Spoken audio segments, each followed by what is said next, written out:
옷을 입고 그렇게 함께 규칙에 맞춰서 같은 시간에 먹고 자고 일어나고 생활하는 것, 이것이 공통점이다, 그렇게 말합니다.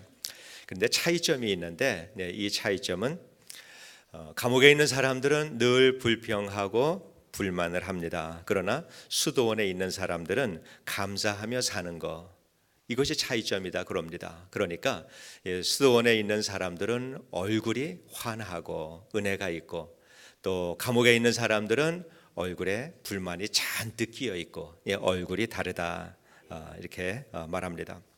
자, 믿음으로 하나님의 나라에서 사는 사람들, 그리고 세상 사람들과 분명히 차이가 있습니다. 또 공통점도 있습니다. 내 공통점은 이 세상에 살아가면서 사람들이 만나는 그 모든 일들은 다 겪고 살아갑니다.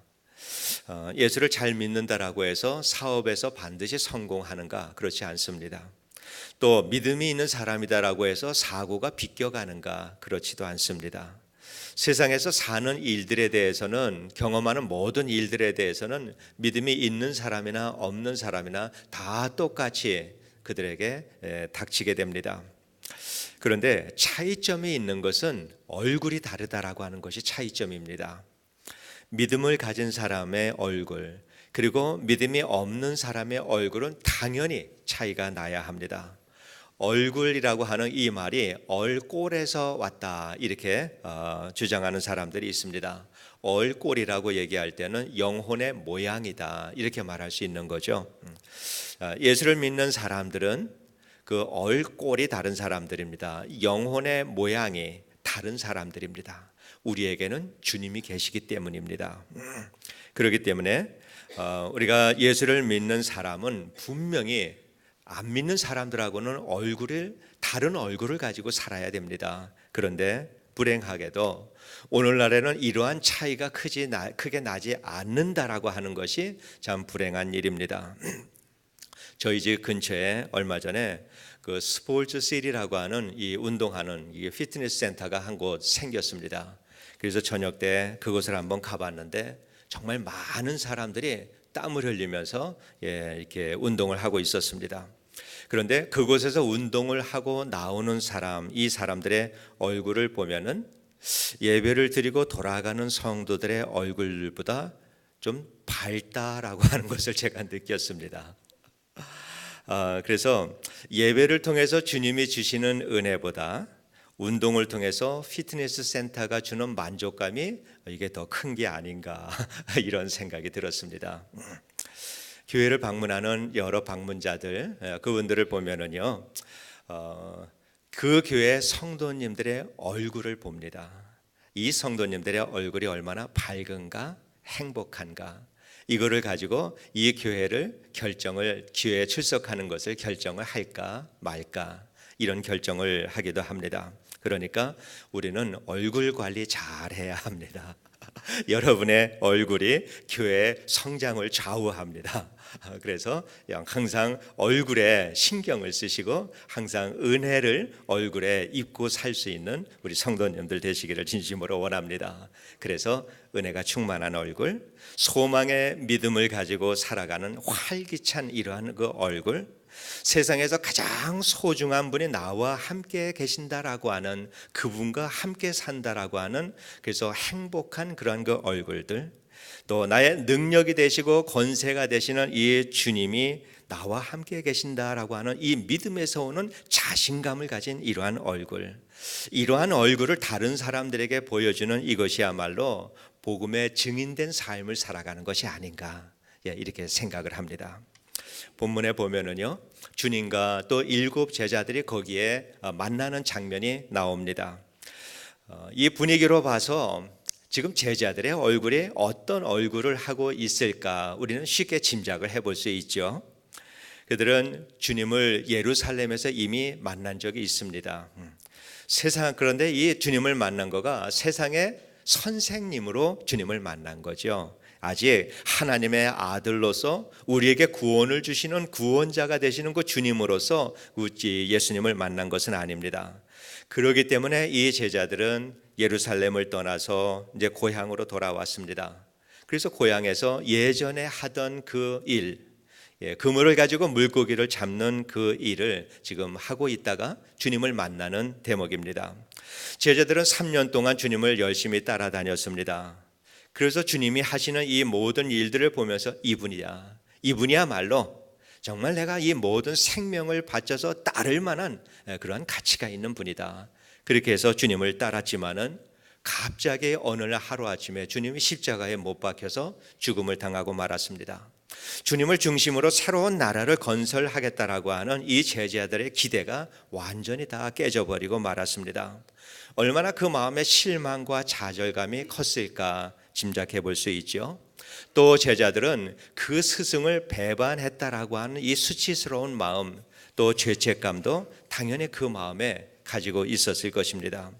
그러한 마음을 가지고 제자들이 갈릴리로 돌아가서 예전처럼 고기를 잡고 있을 때 그들에게 우리 주님께서 나타나셨습니다. 그리고 주님께서 베드로에게 질문을 합니다. 요한의 아들 시몬아, 내가 이 모든 사람들보다 나를 더 사랑하느냐? 헬라어로 된 성경을 보니까 이 사람들보다라고 하는 그 사람이다라고 하는 것보다는 사람을 포함한 모든 것들, 이러한 단어를 사용하고 있는 것을 확인을 했습니다.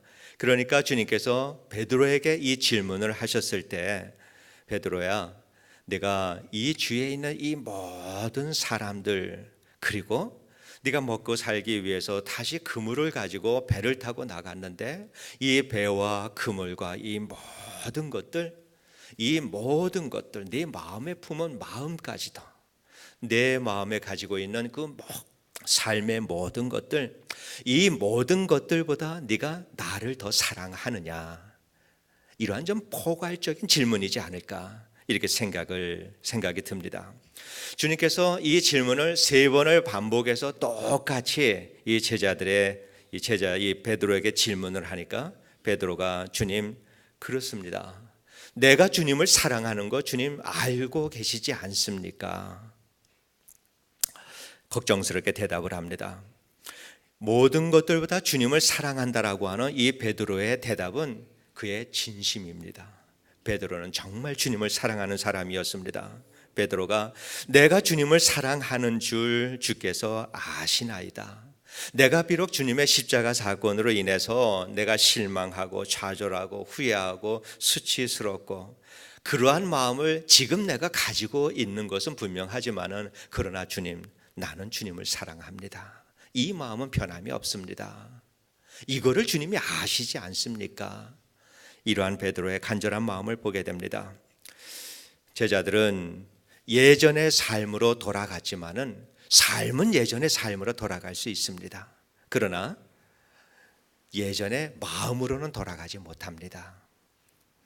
그들은 지금 예전에 살던 모습 그대로 호숫가에서 그물을 던져서 고기를 잡고 있지만은 그들의 마음은 3년 전과는 아주 다릅니다. 지금은 그들은 주님의 죽음으로 인해서 실패를 경험한 마음, 또 좌절한 마음, 수치스러운 마음, 이러한 마음을 잔뜩 상처받은 마음을 가지고 지금 고향으로 돌아와서 예전의 삶의 터에서 그물을 뿌리고 있는 것, 이것이 오늘날 이 본문에서의 제자들의 모습입니다.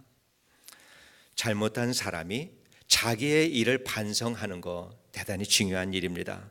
그러나 반성하면서 후회만 한다면은 그거는 가룟 유다처럼 자기의 영혼을 무너뜨리는 일이다, 이렇게 생각을 합니다. 후회만 하고 회개하지 않는 사람들, 이러한 사람들은 마치 구약 시대에 죄를 지은 사람이 양을 죽이기만 하고 하나님께는 드리지 않는 사람들, 그거와 마찬가지거든요. 이런 사람들은 양을 10마리, 100마리, 1000마리 죽인다 하더라도 절대 하나님께서는 그의 죄를 용서해 주실 수가 없습니다. 양을 죽였으면은 그 양을 자신의 죄값으로 알고 그 양의 죽음을 자신의 죽음으로 여기고 하나님 앞에 그 마음으로 드려야 하나님께서는 그의 죄를 용서해 주시는 것이지요. 주님께서는 후회와 절망 가운데 빠져 있는 이 제자들을 다시 회복시켜 주시기 위해서 주님이 친히 제자들에게 먼저 오셨습니다. 그렇게 찾아오시는 주님이 이것이 은혜입니다. 이것이 신약 시대입니다. 구약에서는 그렇지 않습니다. 그러나 주님이 찾아오셨습니다. 주님은 그들에게 똑같이 3번 질문을 합니다. 네가 나를 사랑하느냐? 이렇게 3번 질문을 하심으로 인해서 이 지금 시리에 빠져 있는 이 제자들을 이제는 목양적인 사명을 주셔서 복음을 위해서 세상으로 보낼 만한 이러한 사람들 되게 하기 위해서 세워주시는 이러한 그 주님의 모습입니다. 그래서 주님과 베드로의 이 질문과 대답하는 이 과정은 주님의 치유의 영적 치유의 능력이 그 안에 있다라고 하는 것을 우리가 알게 됩니다. 실패한 마음으로 이렇게 좌절한 상태에 빠져 있는 그 사람을 다시 일으켜서 세상을 향하여서 달려가게 만드는 것, 이게 주님의 능력입니다. 예전의 삶의 터에서 주님을 만난 사람, 이렇게 3년 전에 주님을 따랐다가 다시 예전의 삶에 돌아왔지만은 그러나 다시 부활의 주님을 만난 이 사람, 다시 한번 배와 그물을 던져두고 주님을 따라가는 이 모습을 오늘 보게 됩니다. 오늘은 부활 후 첫째 주일입니다. 주님의 부활 이후에 이 제자들이 갈릴리 예전의 삶으로 돌아간 그러한 그 제자들처럼 우리도 다시 예전의 삶으로 돌아가 버리지는 않았을까? 예전에 우리가 부활절과 고난주간 이전에 살았던 평범한 세상 속에서 섞여 살아왔던 그 삶으로 우리가 다시 돌아가 버리지는 않았을까? 이러한 마음을 한번 생각해 보기 위해서 오늘 본문의 말씀을 묵상을 했습니다. 제자들이 예전의 삶의 터에서 주님을 만남으로 다시 주님을 따라서 그 예전의 삶을 떠나서 주님을 따라갔던 것처럼 우리도 부활의 주님을 만남으로 인해서 예전의 삶으로 돌아가는 것이 아니라 부활의 주님을 따라서 주님이 원하시는 삶을 우리는 살기 시작해야 합니다.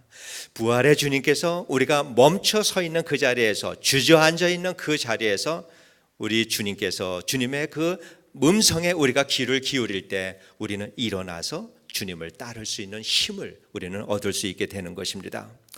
우리는 제자들과 주님과의 대화를 통해서 영적 분별력을 하는 것이 얼마나 중요한 일인가라고 하는 것을 우리는 깨닫게 됩니다. 자, 마귀는 우리가 우리 자신들이 아주 이기적인 사람들이 되기를 원하는 것이 마귀가 원하는 것입니다. 그래서 마귀는 우리 자신들의 마음을 통해서 끊임없이 너는 너를 위해서 살라라고 그렇게 우리를 부추깁니다. 그런데 우리는 그것을 자연스럽게 생각을 합니다. 그래, 내가 나를 위해서 사는 거 이건 당연한 일이라고 생각을 합니다. 또 그러한 생각을 갖는 것이 이것이 우리들의 마음에서 일어나는 생각이다 이렇게 생각을 합니다. 내가 나의 만족을 위해서, 나의 기쁨과 즐거움을 위해서 이렇게 살아가는데 뭐가 잘못인가? 그러나 그거는 우리 인간들의 내 자신의 생각이 아니다라고 하는 것을 우리는 이해를 해야 합니다. 자, 성령께서 내 마음을 다스릴 때 어떤 일들이 일어나는가? 우리의 마음속에서는 주님의 뜻대로 사는 일이 기뻐집니다. 내 이웃을 위하여서 살아가는 그 삶이 기뻐집니다. 내가 복음의 주님의 말씀에 순종해서 살아가는 것이 힘이 나고, 또 내가 주님의 말씀에 따라서 헌신된 삶을 살아가는 것, 이것이 하나님께 영광을 돌리며 살아가는 것이 그렇게 마음에 기쁠 수가 없습니다. 자, 우리에겐 마음을 이렇게 일으키는 것이 두 가지입니다. 성령이 일으키는 마음과 마귀가 일으키는 마음, 이 두 가지 마음 가운데서 내가 나의 만족과 이기적인 내 자신을 위해서 살라라고 하는 이 말은 누가 주는 마음인가? 우리는 금방 알 수가 있습니다. 그래서 우리는 내가 내 자신이 내게 하는 그 말이 내가 하는 말이 아니라 마귀가 하는 말이다라고 하는 것을 우리는 인식을 해야 합니다. 그래서 내가 나에게 하는 말을 그치고 이제는 주님께서 내게 하시는 그 말씀에 우리는 귀를 기울여야 합니다. 우리의 마음을 열어야 합니다. 그 소리가 우리의 마음속에 들리기 시작을 해야 합니다. 제자들이 지금 이 고기를 갈릴리 호수에서 고기를 잡을 때 제자들의 마음은 아주 심각했습니다. 제자들의 마음속에서 일어나는 그 자신이 자신들에게 자기에게 말하는 그 음성은 어떤 음성이었을까? 나는 배신자야. 나는 실패했어. 이제 모든 게 끝났어. 더 이상 바랄 것이 없어. 나는 내 선생님을 배반한 그러한 비열한 사람이야. 나는 용서받지 못해. 이것이 내가 내 자신이 내게 하는 그 말들입니다. 이러한 말들이 내게 들리기 시작할 때 우리는 실망하고 좌절하게 됩니다. 그러나 주님께서 베드로에게 오셔서 주님이 베드로에게 말을 건네기 시작을 합니다. 그리고 베드로는 그 주님의 말씀에 귀를 기울이기 시작을 할 때 베드로가 깨어나기 시작을 합니다. 좌절과 실망 속에 무너져 있던 베드로가 일어나기 시작을 합니다. 주님의 음성에 귀를 기울이면은 거기에서 내 예전의 삶에서 내가 일어난 힘을 얻게 됩니다. 주님께서 베드로에게 말씀을 하기 시작을 했을 때 베드로는 그물과 모든 것들을 다 내던지고 회복된 마음으로 주님을 따라 나설 수가 있었던 것입니다. 우리도 마찬가지입니다. 우리 자신이 우리에게 하는 말에 귀를 기울이게 될 때는 우리는 작은 일에 교만하게 되고 또한 작은 일에 좌절하고 실망하게 됩니다. 근심과 걱정에서 벗어나지 않게 됩니다. 내 자신의 만족과 기쁨과 즐거움을 위해서 살아가는 이기적인 이러한 삶을 살도록 합니다. 우리 하루하루 살아가는 우리들의 삶의 모습을 아침부터 저녁까지 오늘 우리가 살아가는 이 삶을 한번 돌이켜 생각해 보면 쉽게 이해가 됩니다. 아침에 일어나서 잠자리에서 일어나서 또 잠자리에 들기까지 우리 자신들은 우리에게 어떤 생각을 어떤 말들을 하고 있는가? 어느 한순간도 하나님께 영광을 돌리라라고 우리 자신에게 말하고 있지 않습니다. 좀 더 어떻게 하면 편하게 살 수 있을까? 재미있게 살 수 있을까? 어떻게 하면 좀 더 넉넉하게 풍요롭게 살 수 있을까? 만족과 기쁨을 위해서 살아갈 수 있을까? 우리의 감정과 마음과 기분 이러한 그 모든 것들은 내 자신이 내게 말하는 소리들은 전부 다 너를 위해서 살라라고 하는 그러한 그 말들입니다. 우리는 우리 자신들이 우리에게 말하는 그 소리를 멈추게 해야 합니다. 그만 말하게 해야 합니다. 그래서 우리 자신이 우리에게 하는 말을 우리는 무시할 수도 있어야 합니다. 그래서 이제는 주님이 말씀하시도록 해야 합니다. 내 삶 속에서 주님이 나를 다스리고 주님의 말씀이 내 삶에서 모든 그 중심이 될 수 있도록 우리는 주님이 말씀하시도록 우리는 주님께 우리의 삶을 내어드려야 합니다.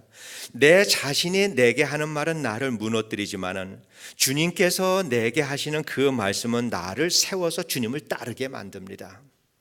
주님의 말씀은 내가 비록 사망의 음침한 골짜기에 빠져 있을지라도 그곳에서 나를 회복시켜 주시고 그곳에서 걸어 나올 수 있도록 하는 것이 주님의 음성이 가지고 있는 힘과 능력입니다. 주님의 말씀 속에서는 이게 들어 있습니다. 우리가 하나님의 말씀을 안다라고 말을 할 때 이 말의 의미는 하나님의 말씀으로 내 자신을 다룰 줄 아는 것이 하나님의 말씀을 아는 것입니다. 내가 하나님의 말씀을 많이 묵상하고 암송하고 있는 것이 하나님의 말씀이 아니라 어떤 하나님의 말씀을 가지고 내가 내 자신을 다스릴 줄 아는, 다룰 줄 아는 이것을 가지고 우리가 하나님의 말씀을 비로소 안다라고 우리는 말을 할 수가 있습니다. 그렇기 때문에 그리스도인들은 하나님을 알면 흥하고 모르면 망합니다. 간단합니다. 이것이 우리 그리스도인들의 삶입니다. 우리 몸은 기도하기보다는 쉬기 원합니다. 말씀 보기보다는 드라마 보는 것이 훨씬 재미있습니다. 성경 공부하는 것보다는 카페에 앉아서 서로 마음에 맞는 사람들끼리 대화하는 것 훨씬 더 재미있습니다. 선교지에 가서 그 사람들을 섬기고 헌신적으로 그들을 위해서 고생하는 것보다 편안하게 여행지에 가서 쉬는 것, 우리는 이것을 더 좋아합니다. 우리의 몸은 끊임없이 우리에게 그렇게 살라라고 합니다. 그것을 추구하며 살라라고 얘기합니다. 그런데 우리는 그렇게 말하는 우리 자신들에 대해서 이제는 그만 그 입을 다물라가라고 우리는 야단을 칠 수도 있어야 합니다. 이게 그리스도인의 믿음입니다. 그래서 좌절하고 실망할 때에도 우리 자신들을 바라보면서 너 고개 들어, 너 정신 차려. 우리는 우리 자신들에게 말할 수 있어야 합니다. 이게 믿음의 삶이 살아가는 방식입니다. 우리는 힘을 어려운 일을 당하면은 금세 예전의 삶으로 돌아가는, 너무나도 빨리 돌아가 버리고 말 때가 있습니다. 제자들이 예루살렘을 떠나서 갈릴리로 가가지고 예전에 버리고 떠났던 그 그물을 다시 주워들고 고기를 잡으러 가는 것처럼 우리는 주님을 사랑한다라고 말을 하면서도 예전의 삶으로 너무 빠르게 돌아가 버리고 말 때 우리 이러한 그 삶을 살아가는 우리는 참 자주 발견을 하게 됩니다. 우리가 우리 자신들이 하는 말에 귀를 기울이고 시작하면 우리는 예전의 삶에서 결코 헤어나지 못합니다. 언제 헤어날 수 있는가? 주님이 말씀하시는 그 음성에 귀를 기울이기 시작을 할 때, 거기에서 비로소 우리는 믿음의 삶을 바로 살아갈 수가 있습니다. 내 자신의 소리에 귀를 기울일 때 우리는 갈릴리에서 평생 그물질하면서 예전과 똑같은 삶, 여기서 벗어나지 못합니다. 우리가 내 마음에 소리를 기울일 때 우리는 여전히 상처받은 마음 가지고 또 누군가를 원망하면서 내 마음속에 있는 그거를 그대로 안고 살아가면서 살 수밖에 없는 것이 바로 그러한 삶입니다. 그러나 주님이 말씀하시기 시작을 할 때 이 마음속에 있는 상처가 사라지기 시작을 합니다. 원망하는 마음이 사라지기 시작을 합니다. 그래서 우리는 내 마음속에 말하려고 하는 이 모든 것들, 이거를 우리는 멈추고 주님이 말씀하시도록 우리는 주님을 바라보는 이러한 삶을 살아야 합니다. 주님은 우리에게 찾아오십니다. 그리고 우리에게 물으십니다. 내가 이 모든 것들보다 나를 더 사랑하느냐? 우리는 여기에 대답을 해야 합니다. 우리 자신의 말에 기울이지 말고 이 주님의 이 질문에 우리는 대답을 하여야 합니다. 이 질문에 바로 대답하지 못할 때 우리는 결코 일어나지 못합니다. 주님을 따르지 못합니다. 우리는 예전의 삶으로 돌아갈 수 없는 사람들입니다. 그렇게 돌아가기에는 너무나 먼 길을 와버렸습니다. 주님의 사랑을 한 번이라도 경험하고 주님의 은혜를 한 번이라도 경험한 성도님들, 예전의 자리로 돌아가지 못합니다. 예전의 자리로 돌아간 그 사람은 자신이 그때 사람이 아닌 것을 거기에서 깨닫게 될 것입니다. 주님을 따르던 제자들이 이제 예전의 삶으로 돌아갔을 때 그들은 예전의 삶이 아니었습니다. 그들은 실망과 좌절과 죄책감과 이러한 마음을 가지고 예전의 터에서 살아가고 있는 사람들이 된 것입니다. 참 그리스도인이라 그러면은 그러한 자리로 돌아가는 거, 이것은 주님 앞에 다 내려놓고 회개해야 될 그러할 일들입니다. 주님께서는 베드로에게 원치 않는 죽음을 당하게 될 것이다라고 하는 이 말씀을 하십니다. 이 말은 베드로가 순교를 당하게 될 것이다라고 하는 예언의 말씀입니다. 그런데 우리에게, 이 말씀을 읽는 우리에게 어떠한 의미로 주님께서는 이 말씀을 남겨주셨을까?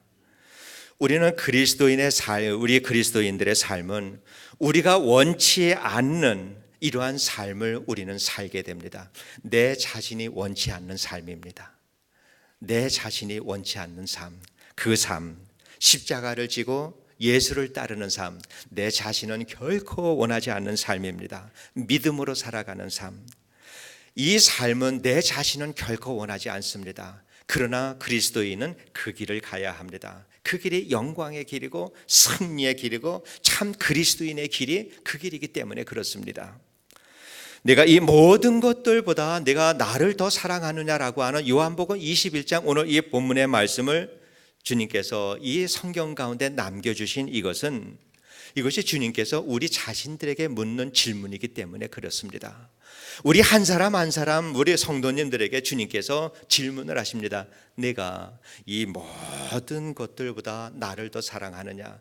이 주님의 질문에 우리는 대답을 해야 합니다. 그래서 우리 주님께서 이렇게 말씀을 하실 때 주님의 음성에 귀를 기울이고 주님을 따를 때 주님께서는 주님을 따르는 자가 살아갈 수 있도록 힘과 능력과 지혜와 이 모든 것을 우리에게 허락해 주시는 것이 주실 것입니다. 오늘도 여러분께서 예전의 삶에서 그대로 살아가고 있지는 않습니까? 근심하고 걱정하고 분노하고 슬퍼하는 이러한 삶에서 여전히 그 삶에서 벗어나지 못하고 살아가고 있는 성도님들은 안 계시는지, 시기하고 질투하고 미워하고 상처받은 그 마음을 그대로 안고 부활의 예수 이전의 삶을 지금도 여전히 살아가고 있는 이러한 성도님들은 계시지 않는지, 아니면은 또한 내 자신의 편안함과 만족과 쾌락과 즐거움을 위해서 살아가는 것을 여전히 반복하며 매일매일을 살고 있는 이러한 성도님들은 계시지 않는지, 우리의 마음은 끊임없이 우리가 그러한 삶을 살라라고 말하지만은 우리는 우리 자신들에 대해서 shut up! 명령할 수 있어야 합니다. 우리는 우리 자신들에게 명령하고 주님의 말씀에 귀를 기울여야 합니다. 우리는 주님을, 부활하신 주님을 만나고 그 주님을 따라야 합니다. 부활절이 끝났으니 내년도 부활절이 올 때까지 다시 또 우리는 갈릴리 호수에 가서 금을 들고 그물질 물고기를 잡는 이러한 삶으로 우리는 돌아가지 말아야 합니다. 그래서 주님의 음성을 듣고 부활하신 그 주님을 따라 나서는 이러한 삶을 시작을 해야 합니다. 그 길은 분명히 우리 자신이 우리에게 가지 말라고 아우성 치는 것입니다. 주님을 따르려고 할 때마다 내 자신은 끊임없이 우리 다리를 붙들고 가지 말라라고 아우성 칩니다. 여기에서 넘어지지 않게 되기를 원합니다. 세상적인 재미와 만족과 쾌락, 이거는 주님을 따르는 그 길에서는 발견할 수 없습니다. 그러나 십자가를 지고 주님을 따르는 그곳에는 하나님의 영광이 있고 평강이 있고 구원이 있고 기쁨과 즐거움이 있는 곳이고 무엇보다도 사랑하는 우리 주님이 항상 함께 계시는 곳입니다. 우리 모든 주님의 한빛교회 성도님들은 그곳으로 함께 달려갈 수 있게 되기를 원합니다. 우리가 지금 살아가고 있는 이 자리에서 좀 더 나은 신앙인의 자리로 옮기며 살 수 있게 되기를 원합니다. 오늘 내가 예전의 삶에 머물러 있다 그러면은 우리는 거기에서 일어나서 예수를 따르는 삶으로 우리는 달려가야 합니다. 주님을 따르는 이러한 그 믿음의 삶을 우리는 시작을 해야 합니다. 예전의 그 삶에 더해서 고기 잡는 어부와 예수 사이에서 갈등하며 살아가는 이러한 삶이 아니라 이제는 우리가 결단하고 예수님을 따르면서 하나님의 나라와 의를 구하는 삶, 세상에 눌리고 세상에 쫓기며 살아가는 이러한 삶이 아니라 주님과 더불어서 세상을 다스리며 이렇게 살아가는 삶, 나의 작은 욕심을 채우고 순간적인 즐거움과 쾌락을 추구하며 살아가는 삶이 아니라 세상의 많은 사람들에게 복이 되는 위대한 그리스도인의 삶, 이 삶을 우리가 시작할 수 있게 되기를 원합니다. 이 일을 우리가 시작하고 결단하고 주님을 따르기로 우리의 마음을 잡을 때 성령께서는 우리를 도와주셔서 우리를 그러한 믿음으로 승리하는 삶을 살아갈 수 있도록 주님께서 우리를 도우실 것입니다. 우리 주님께서 우리에게 말씀을 하십니다. 자, 나를 따르라. 우리 주님께서 말씀을 하십니다. 이 음성을 듣고 따를 수 있게 되기를 원합니다. 주님께서 승리하는 그리스도인들에게 주시는 놀라운 하늘의 축복과 하늘의 그 많은 하늘의 그 유산들을 주님께서는 우리에게 부어 주실 것이고 우리를 통하여서 하나님의 나라와 의가 놀랍도록 번성하는 이 일에 쓰임받는 복된 삶을 살아갈 수 있도록 주님의 우리의 길을 열어주시고 인도해 주시리라 믿습니다. 이 주님의 은혜와 축복이 우리 성도님들 가운데 늘 함께 하시기를 주님의 이름으로 축원합니다. 기도하겠습니다. 은혜로우신 아버지 하나님 감사합니다. 하나님, 예전의 터에서 떠나게 하여 주옵소서. 주님의 말씀에 귀를 기울이며 살게 하여 주옵소서. 내 자신이 내게 말하는 그 말들에 대해서 입 닥치라 명령할 수 있는 믿음의 삶을 살게 도와주셔서 이제는 세상을 다스리며 살아갈 수 있도록 주께서 함께하여 주옵소서. 예수님 이름으로 기도드리옵나이다. 아멘. 우리 유스